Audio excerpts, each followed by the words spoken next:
দিল্লিগামী Farakka express train Balurghat স্টেশনে ছড়িয়ে নিয়ে যাওয়ার প্রতিবাদ জানিয়ে বিক্ষোভ মিছিল 22 ও 26 নম্বর ওয়ার্ড নাগরিক কমিটির উদ্যোগে শুক্রবার বিকেলে মালদা শহরের ঝলঝলিয়া এলাকা থেকে মিছিল শুরু হয়। মালদা রেল স্টেশন সহ বিভিন্ন এলাকায় মিছিল করে ওয়ার্ড কমিটির মিছিল শেষ হয় মালদা জেলার ডিআরএম ভবন সংলগ্ন এলাকায়।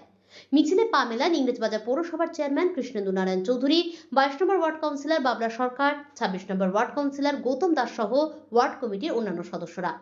মালদার প্রতি কেন্দ্রের বঞ্চনার প্রতিবাদ জানিয়ে মিছিলে অংশ নেন ওয়ার্ড কমিটির সদস্যরা।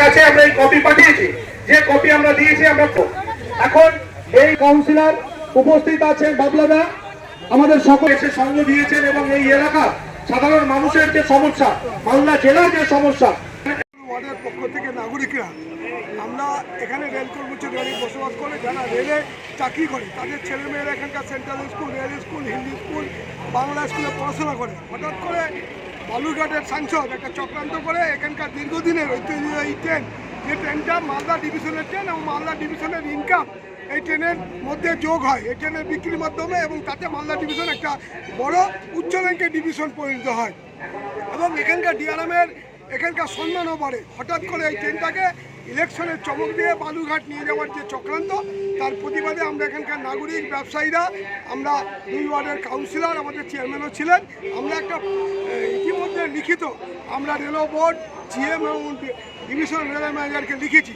আজকে আমরা এই স্টেশন রেল চত্বরে রেলের কর্মরত পরিবারদেরও এদের এই রেলটা চলে গেলে অনেক কর্মচারী সারপ্লাস হয়ে যাবে, টিটি, গার্ড, ড্রাইভার, ক্যারেজ, অনেকেই তাদেরকে দেখা যাবে হঠাৎ করে পরিবার নিয়ে সাহেবগঞ্জ, জামালপুর, মুঙ্গের বিভিন্ন জায়গায় ট্রান্সফার হতে পারে। তাই সবাইকে রক্ষা করার জন্য এই এলাকার মানুষকে বিজেপির চক্রান্ত সামগ্রিকভাবে বালুরঘাটে নিয়ে গিয়ে দেখা যাবে কদিন পর বালুরঘাট থেকে রায়গঞ্জ, রায়গঞ্জ থেকে এই ট্রেনটা খেলা করবে। মালদার প্রচুর মানুষ এই ট্রেন দিয়ে প্রতিদিন দিল্লিতে যায়, রোজগারে যায়, লেবার যায়, তাদেরকে বিপদে ফেলে ট্রেনটার চক্রান্তের বিরুদ্ধে আমরা আজকে একটা মিছিল করব। সেই অধিকারকে ছিনিয়ে নেওয়ার চেষ্টা করছে ভারতীয় জনতা পার্টি এবং তিনি বালুরঘাটের সাংসদ, তিনি এখানকার ট্রেনকে নিয়ে যাচ্ছে ফারাক্কা এক্সপ্রেস, যেটা আমাদের বরকত সাহেব এখানে করেছিলেন, তারপরে গণিকা মমতাদি করেছিলেন। সেই অধিকার যদি কেউ কেড়ে নিয়ে যায় তাহলে আমরা তার জন্য চুপচাপ বসে থাকবো না। আমাদের গৌতম দাস তিনি নেতৃত্ব দিচ্ছেন, দুলাল সরকার নেতৃত্ব দিচ্ছেন। আমাদের একটাই আওয়াজ, মালদার অধিকারকে আমরা বঞ্চিত করতে দেব না। যারা এই অধিকারকে কেড়ে নিয়ে যাচ্ছে তাদের বিরুদ্ধে আমাদের আন্দোলন থাকবে। দরকার পড়লে যেভাবে হোক আমরা করব। সামনে নির্বাচন আছে, নির্বাচনের বাক্সে তার প্রতিফল এরা দেখে নেবে। সুকান্ত মজুমদারে যদি ক্ষমতা দেখায়, আমাদের মালদার মানুষরাও তার ব্যালটের মাধ্যমে এখানে তার ক্ষমতা দেখাবে, আমরা তার অন্ধকার চলবে।